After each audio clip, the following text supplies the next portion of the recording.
Preparem as luzes cintilantes do estúdio, as lapelas de poliéster e a inconfundível guitarra funk rock que sinalizava mais uma noite da televisão imperdível dos anos 70.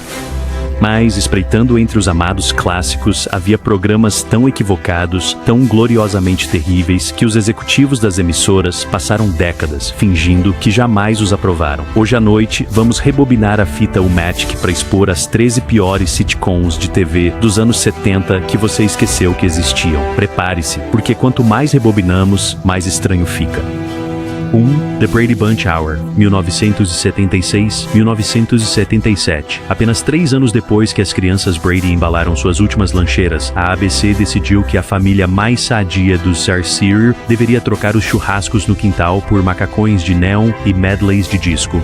O show da família Brady arrastou Mike, Carol e os 6 filhos para uma lagoa de programa de variedades coberta de glitter, completa com números de nado sincronizado numa piscina gigante no palco. O público que esperava risadas por vasos quebrados deparou-se, em vez disso, com Greg disparando canhões de glitter, Marcia entoando Captain Antenna e Alice fazendo linhas de chute estilo Busby Berkeley em culotes de lantejoulas. Nos bastidores, uma catástrofe se preparava. Robert Reed detestava a mudança musical com tanta veemência que ele abandonou o projeto após o piloto, forçando os produtores a reescalar o falso Mike para os 8 episódios que restavam.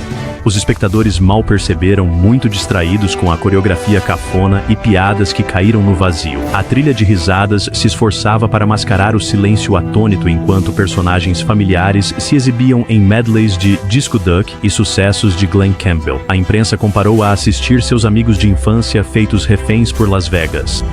Os índices de audiência simplesmente despencaram, o entusiasmo do público se esvaiu completamente e os Bradys, sem glória, voltaram a ser apenas reprises sindicadas, uma clara demonstração de que a nostalgia e o poliéster nem sempre conseguem se harmonizar. 2. Three's a Crowd, 1979.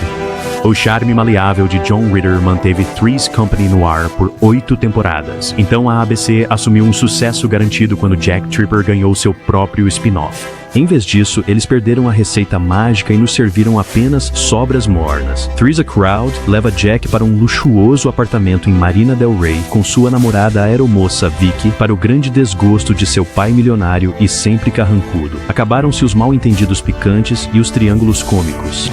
Em seu lugar, brigas domésticas sobre orçamentos de dupla renda e se o bistrô do Jack deveria servir quiche. O novo elenco de apoio nunca se encaixa. Vicky é doce, mas sem dimensão. O pai dela, um rabugento de uma nota só, que irrompe pontualmente para rosnar sobre a carreira culinária do Jack. Ritter se debate heroicamente. Cai desajeitadamente sobre mesas de centro, olhares de surpresa dignos do vaudeville, mas sem Janet e Chrissy para provocar o caos farsesco, nenhuma comédia física consegue gerar faíscas. Os críticos o rotularam de Neil Simon sem a sagacidade, e os telespectadores mudaram de canal antes da semana de medição de audiência.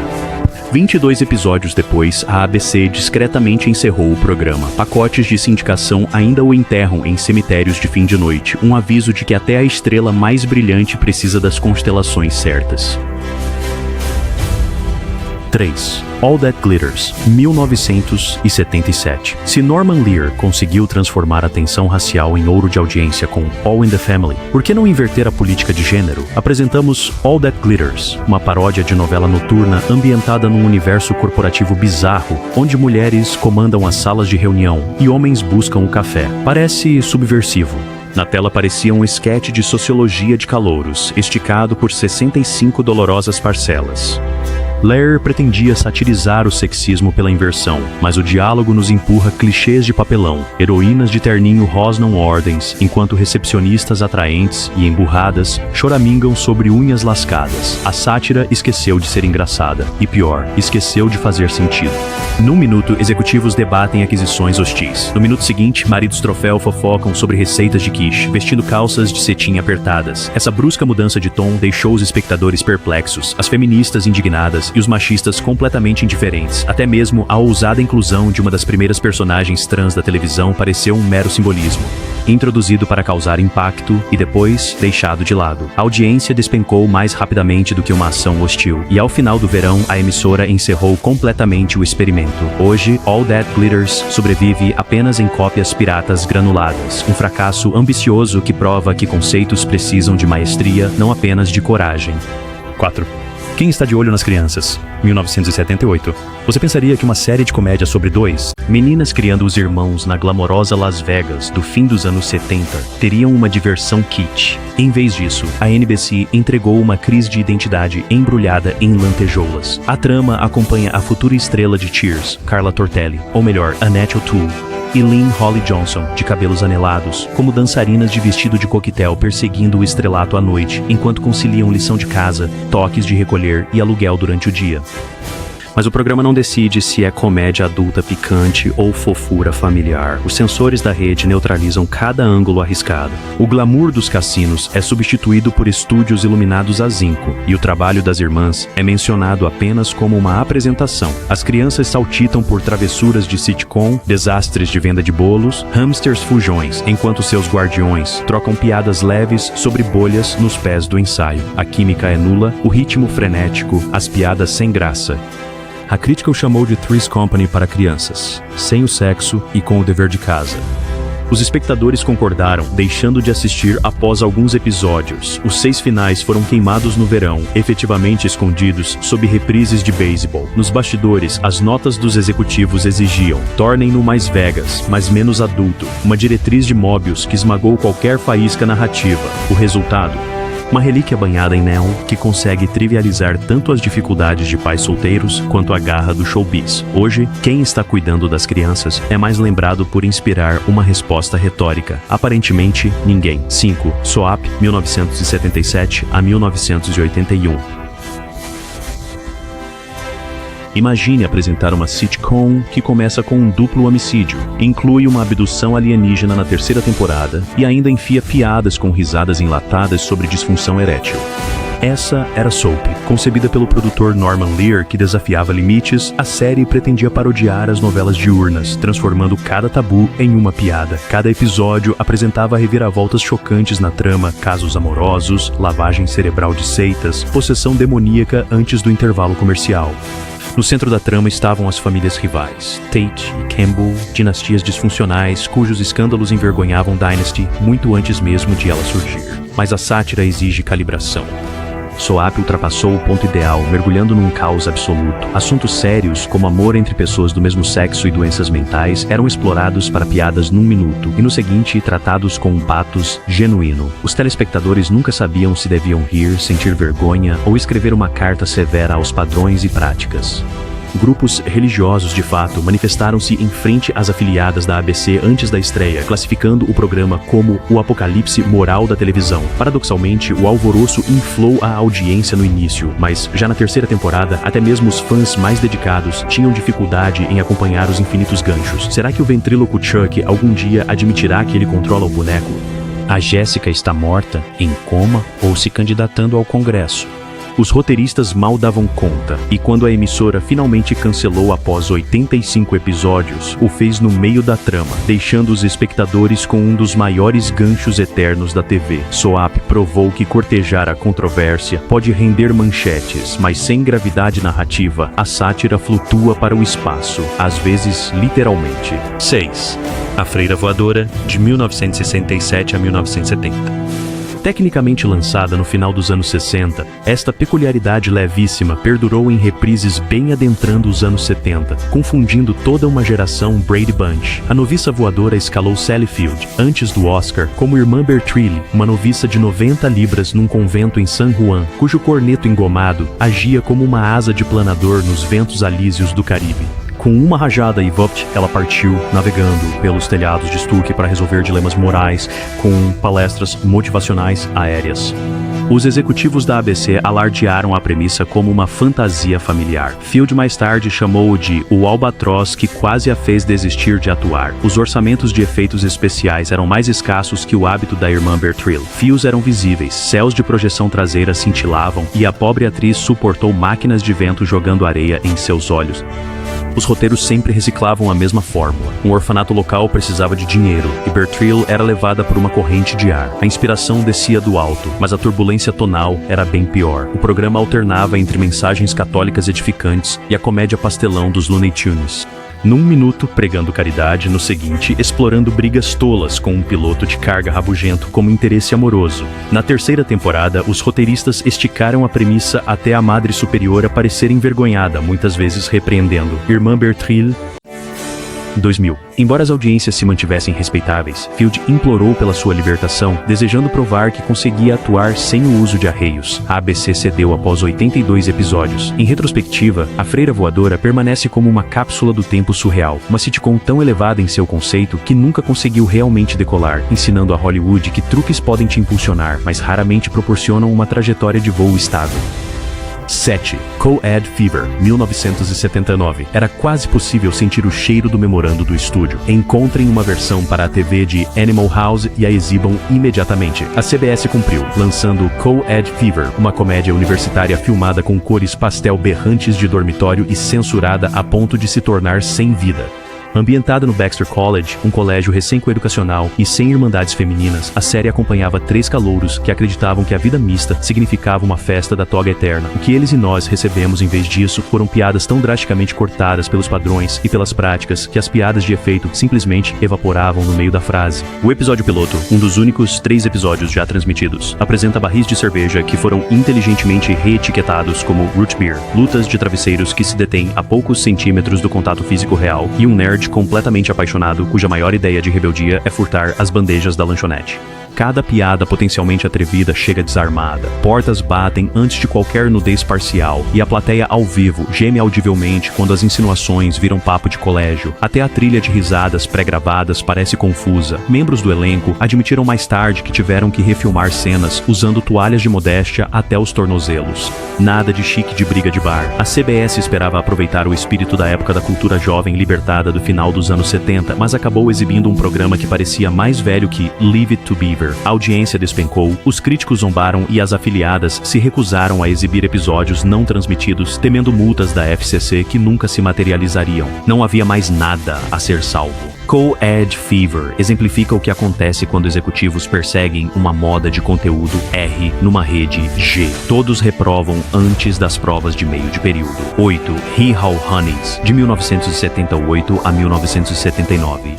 Spin-offs podem capturar um raio. Pense em Frasier. Ou podem parecer que estão a ordenhar uma vaca que já foi para o pasto. Hee Haw Honeys pertence a este último caso. Na esperança de desviar espectadores mais jovens do colosso do Jug Band, Hee Haw, os produtores construíram um restaurante de beira de estrada com 6 garçonetes fotogênicas que cantavam músicas country entre os reabastecimentos de café. Em teoria, era um contraponto movido a estrogênio às peripécias no milharal do original. Na prática, era uma premissa de uma piada só apresentada semanalmente com coletes de franjas e shorts jeans curtos.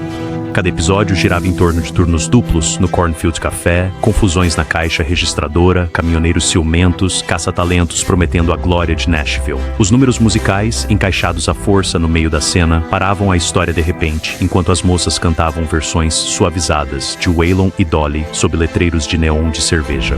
As tentativas de humor dependiam de insinuações mais transparentes que um guardanapo de bar, repetições intermináveis sobre café quente e pãezinhos doces. As notas da emissora exigiam enredos sobre empoderamento feminino, mas os roteiros reduziam as moças a sonhadoras ingênuas esperando por um homem com um violão ou um caminhão para mudar suas vidas. A dissonância era gritante, mesmo para os padrões de 1978.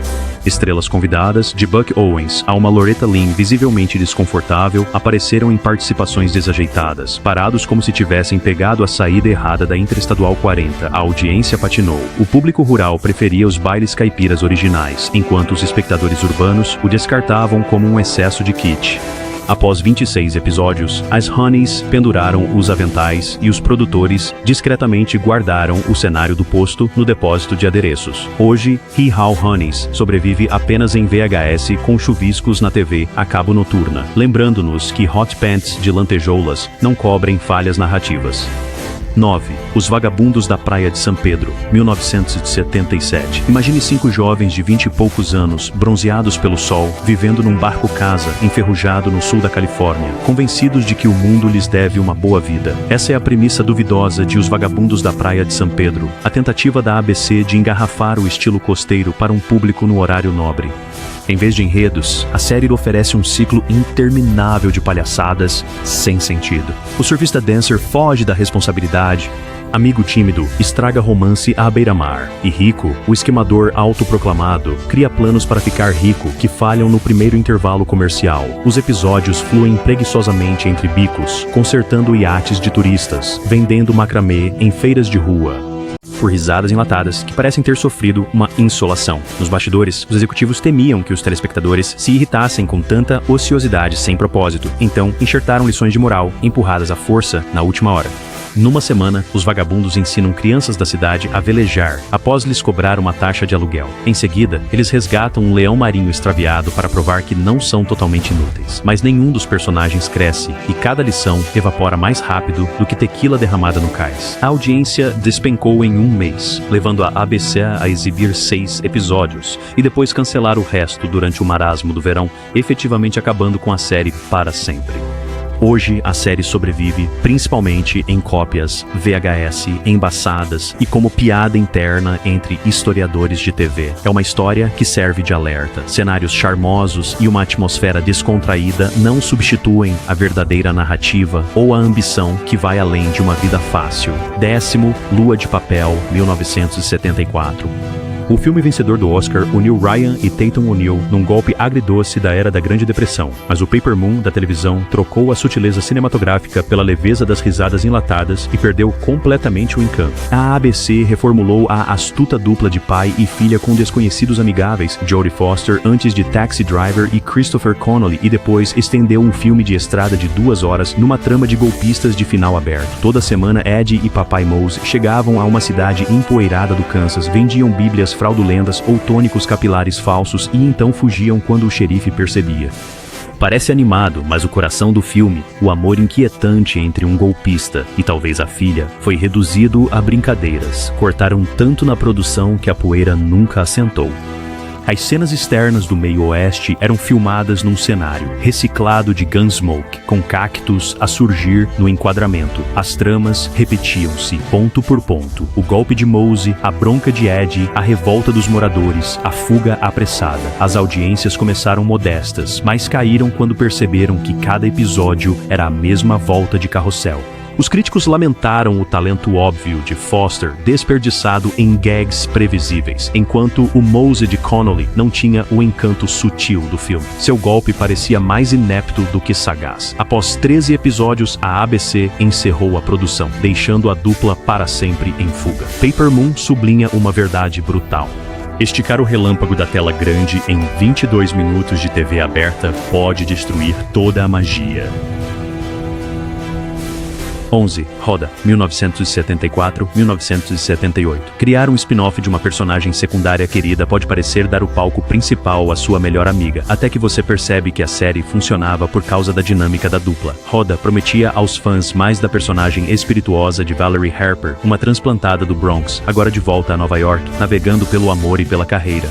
O episódio piloto alcançou audiências recorde, graças ao casamento relâmpago de Rhoda com Joe, um enredo tão divulgado que chegou a interromper a programação regular em todo o país. Mas o matrimônio acorrentou a série. As brigas domésticas substituíram as aventuras de solteira de Rhoda, transformando tiradas atrevidas em lamúrias ansiosas. Espectadores que adoravam seu jeito leve se perguntaram quando as queixas começaram. Ajustes de rumo de meio de temporada foram rápidos. Joe e Rhoda se separaram. Rhoda se mudou para um novo apartamento e personagens secundários surgiram na esperança de injetar nova energia, mas cada ajuste revelava o quanto a química original de Mary Tyler Moore fazia falta. Sem o otimismo de Mary para equilibrar o sarcasmo de Rhoda, os episódios tendiam ao negativo. Problemas de trabalho, piadas sobre dieta, interferência familiar sem fim. Críticos elogiaram a atuação de Harper, mas criticaram as tramas, considerando as neuroses de Nova York em proporções gigantescas. A audiência despencou a cada nova temporada. No 4º ano, a emissora tentou reformular a série mais uma vez, enviando Rhoda de volta a desastres amorosos e empregos da moda, de vitrinista a figurinista, mas nenhum deles realmente se firmou. O episódio final foi ao ar sem qualquer alarde, deixando Rhoda tão inquieta e insatisfeita como sempre. A ascensão e queda do spin-off é um lembrete de que as vigas de suporte nem sempre são construídas para carregar a casa inteira. 12. The Texas Wheelers, 1974-1975. A televisão frequentemente romantiza a pobreza rural. Pense nos Waltons. A série da ABC, The Texas Wheelers, tentou tocar o coração de forma similar, mas resultou num esforço agridoce e cansativo. Ambientada no Texas rural, a série acompanha o patriarca viúvo Zach Wheeler criando 4 filhos numa cabana caindo aos pedaços. Ao contrário de produções mais amenas, esses roteiros apostavam pesado na dureza realista. Sem dinheiro para mantimentos, eixos de caminhão quebrados antes de um show de talentos da escola e constantes. O filho, o truck e seu pai, cabeça dura. Risadas estouravam, mas as situações pareciam graves. É difícil rir quando o jantar depende de pescar um bagre num riacho poluído. O público que esperava charme caseiro e genuíno encontrou enredos sombrios com pastelão.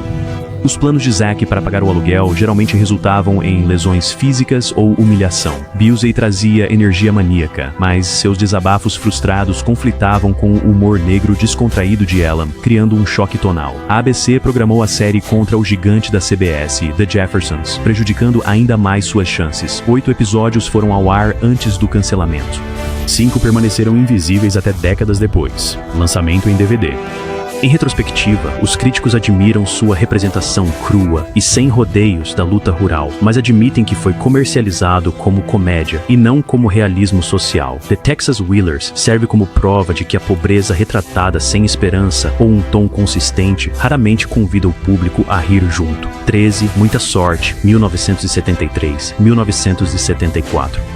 Antes das maratonas da Netflix e da televisão de prestígio, as emissoras de TV pegavam qualquer sucesso estrangeiro que pudessem encontrar e o lançavam com força nas telas americanas, rezando para que o raio caísse 2 vezes no mesmo lugar. E então surge Lots of Luck, o remake de Operários da NBC do grande sucesso britânico On the Buses.